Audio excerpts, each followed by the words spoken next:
guys! Welcome to my first ever mini vlog! Let's go!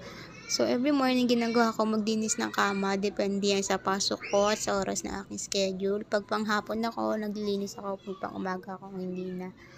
Kunyari, productive siya, energetic siya, kahit tamad naman talaga at wala siyang ginagawa. Hey guys, ang next kong ginawa, nagpakain ako ng aso. Malikot na sila dyan guys, kasi gutom na sila. As in, gutom na gutom. Kaya, ang lilikot at ang haharot na nila today.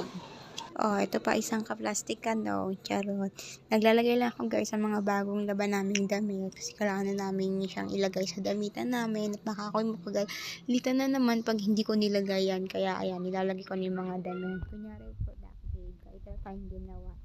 Char lang. So ayan, nilagay na talaga ako ng damit dyan. Actually, kada laba, dun ako nag-aayos ng aking damit. So ayun,